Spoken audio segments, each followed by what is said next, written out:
Salut, te voici actuellement sur la chaîne YouTube de Snapstar. Sur cette chaîne, tu retrouveras tous les plus gros clashs de Snapchat et tous les plus gros buzz du moment. N'hésite surtout pas à t'abonner et à activer la cloche des notifications pour ne rien rater du contenu exclusif de cette chaîne. Et oui, sur cette chaîne, tu retrouveras des avant-premières et du contenu qui n'est disponible nulle part ailleurs. Sur ce, je te laisse avec la vidéo, bon visionnage. Comme vous avez pu le remarquer en regardant la miniature et le titre de cette vidéo, aujourd'hui nous allons essentiellement parler de Camila. Vous devez certainement tous la connaître. Camila, c'est une influenceuse très populaire qui a marqué l'histoire de la télé-réalité française. Comme vous le savez, il semblerait que Magali, Camila et Noré soient en froid puisqu'un grand nombre de personnes affirment que Magali a eu des retards de paiement. Dans cette vidéo, la jolie brune semble être très en colère et elle a décidé d'enfin rétablir la vérité sur cette situation très pesante. En effet, Camila ne comprend absolument pas le comportement de son ancien agent et c'est pour cela qu'elle a brisé le silence. Je vous laisse sans plus tarder avec sa prise de parole et si vous voulez en savoir plus sur la sorcellerie dans la télé-réalité, rendez-vous dans la description de cette vidéo.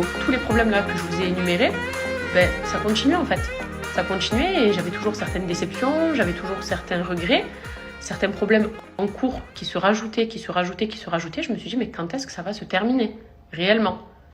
Et puis j'ai eu la chance de déjà d'être entourée, premièrement, pas par 15 millions de personnes, puisqu'il n'y a pas besoin d'être entourée par 15 millions de personnes, mais j'ai beaucoup prié, j'ai beaucoup discuté avec mon mari, j'ai beaucoup relativisé parce que j'ai regardé autour de moi et je me suis dit c'est vrai qu'en fait tout ce stress, toute cette angoisse, toute cette pression qui m'a rendue vraiment triste au plus haut point et dans, je pense, une grande phase de dépression, c'est pour des choses qui sont éphémères et qui ne sont pas censées m'atteindre. Quand je parle de ce harcèlement de télé, de toutes ces insultes, de tout ça, en fait, c'est des personnes dont je suis censée me foutre au final et que je ne verrai jamais dans ma vie et que je ne connais même pas, ni le nom, ni l'âge. Donc je me suis dit, Cam, tu es sérieuse? À l'époque de Secret, ça pouvait t'atteindre, mais avec les années qui ont passé et les épaules que tu t'es forgées, tu te prends la tête pour ça. Mais vu que c'était mélangé au regret, dont je vous ai parlé aussi, voilà, d'avoir laissé mes enfants pour ces tournages qui au final m'ont apporté que du tort, c'était dur. Mais je me suis dit, allez, hop, on relativise sur ça, déjà.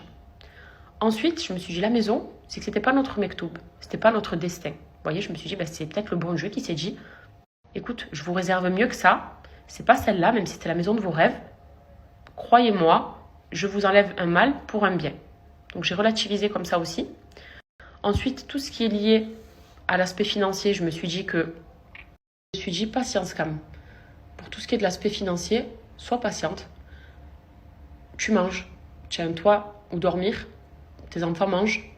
Il y a des personnes qui ne mangent pas leur faim, il y a des personnes qui dorment dehors, il y a des personnes qui souffrent beaucoup plus que moi. Relativise et sois patiente surtout, même si je l'ai un peu trop été et que je ne le suis plus. Mais durant cette phase-là, je me suis dit, sois patiente. Et puis dans tous les cas, voilà, il y a la loi qui existe et on me rendra forcément ce que je dois avoir. Donc je me suis dit patiente sur ça aussi. Le vol de voiture, je me suis dit que ça aurait pu être pire. Je me suis dit qu'on aurait pu rentrer chez moi, on aurait pu subir des braquages, mes enfants auraient pu subir d'autres choses, Noré aurait pu... Il y a tellement, vous savez, quand des agressions, maintenant les agressions elles sont graves. Vous voyez de quoi je vous parle?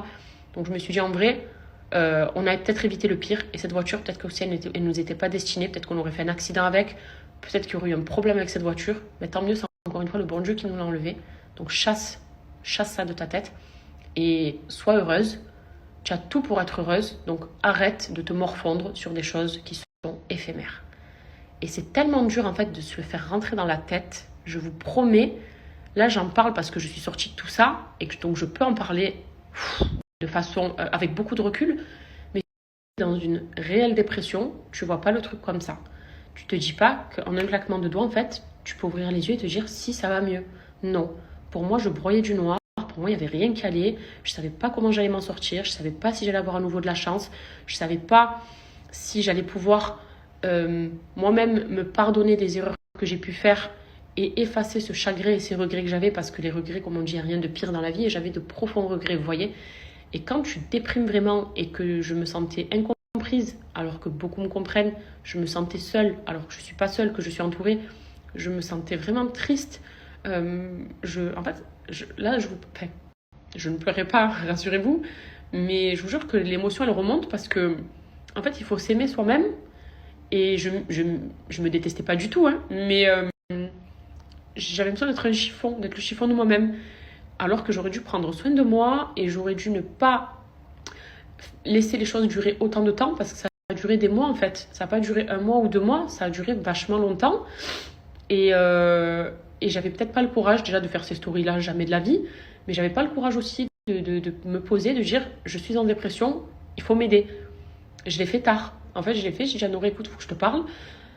Non, je suis en dépression. Il m'a dit, mais non, mais c'est rien. C'est des coups durs, ça arrive. J'ai dit, Nora, non, je suis en dépression. J'ai regardé sur Internet et tout ce que je ressens, que je suis en train de vivre, les mal-être que j'ai mal à mon corps, j'ai mal à mon esprit, j'ai mal à mon cœur, j'ai des courbatures de partout, c'est une dépression. Et ça m'a choquée parce que je pensais que la dépression, ça arrivait vachement tard, ou ça arrivait vraiment quand on était malade, ou que ça arrivait quand on était peut-être maltraité, ou que ça arrivait quand on avait perdu la perte d'un enfant ou autre. Mais en fait, non. Ça arrive et ça frappe à n'importe quelle porte, c'est chez n'importe qui. Et même quand tu es censé aller bien, ça te tombe dessus. Là, du coup, c'est l'émotion qui m'a gagnée, mais rassurez-vous, j'en suis ressortie extrêmement forte. Extrêmement forte. Et c'est d'ailleurs pour ça, pour encore une fois que vous me compreniez peut-être un petit peu mieux, parce qu'il y en a beaucoup qui n'arrivent pas à comprendre, j'ai pété un câble il y a 3 jours parce que je me suis dit, c'est hors de question que je replonge là-dedans. J'en ai trop souffert, j'en ai trop pleuré, j'en ai trop bavé. C'est trop dur d'être en dépression et de s'en sortir alors qu'on est mal, qu'on est mal du plus profond jusqu'à nos os. J'avais mal même dans mes os. C'est vous dire à quel point c'était profond. J'avais mal dans mes os.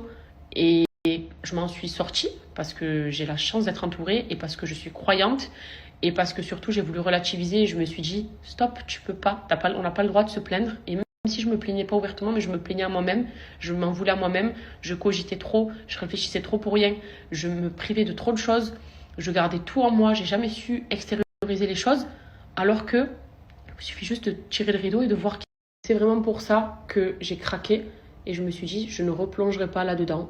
Je ne veux pas repasser des nuits à pleurer, à angoisser, à perdre l'appétit, à me disputer avec Noré du coup, parce que voilà, on se comprend pas, il me comprend pas pourquoi je suis aussi mal. Mais moi en fait, il y a tout qui s'est enchaîné, c'est pour ça. Il y a tout qui s'est enchaîné et tu sais, quand tu as des regrets sur trop de choses et que ta famille, elle est au milieu de tout ça et que du coup, tu t'emmènes les pinceaux dans tout parce que il se passe ça, plus après ça, plus après ça, plus après ça, j'ai craqué et je me suis dit c'est hors de question que je recraque. Ça m'a marqué tout ce qui s'est passé réellement et je me suis dit non, je ne laisserai personne me refaire vivre ça, m'empêcher de dormir la nuit, me réveiller avec des angoisses. Non, c'est pas possible. Je suis en bonne santé, je peux pas me laisser je peux pas me laisser crever de l'intérieur en fait, réellement, parce que c'est des mots durs, mais quand tu es dans une phase très très compliquée, tu as l'impression de te laisser pourrir, vous voyez. Et ça, je me suis dit que c'était hors de question. Et c'est d'ailleurs pour ça que j'ai craqué. Voilà, c'est pour ça que j'ai craqué.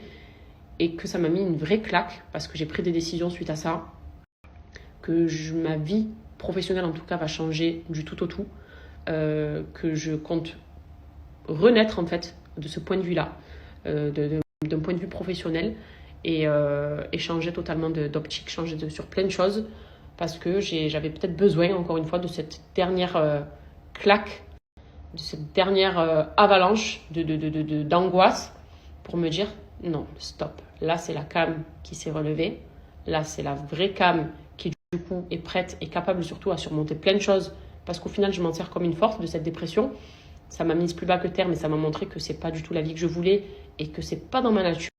J'ai craqué comme une jeune maman, je pense, qui avait encore certainement quelques hormones et qui avait mal au cœur de trop de choses, mais craquer, c'est pas éternel. Dans ce processus de guérison, en dehors aussi de l'amour que Noré me porte, ça m'a aidé dans 1 000 000%. Enfin, 1 million, je suis marseillaise, vous savez que j'ai le million facile, mais ça m'a aidé au plus haut point. Voilà, l'amour j'ai ma mère qui est avec moi, je suis entourée, ceux qui m'aiment vraiment, m'aiment réellement, et ça fait énormément de bien, parce que je pense que quand tu es mal, la seule chose dont tu as besoin, c'est juste de l'amour, de la gentillesse et de l'attention. J'avais besoin d'attention, même si j'en ai tout le temps. Non, il m'en donne tout le temps, mais parfois tu as besoin de plus, je crois. Et en dehors de ça, eh bien, il y a eu des choses aussi qui ont fait que ça me redonne confiance sur beaucoup de trucs. Et notamment, j'étais pas sortie de cette phase de dépression et j'ai reçu l'invitation au Festival de Cannes, souvenez-vous. Donc c'était fin avril, début mai, il me semble. Et j'en revenais pas, je me suis dit moi au Festival de Cannes, parce qu'il faut savoir que quand tu fais de la télé, tu es catalogué, blacklisté de tout. Et vraiment, je dirais que peut-être 90%. Merci à toi d'avoir visionné cette vidéo et n'hésite surtout pas à nous donner ton avis dans l'espace commentaire. Sur ce, on se retrouve dans une prochaine vidéo dans laquelle il y aura de nouveaux buzz.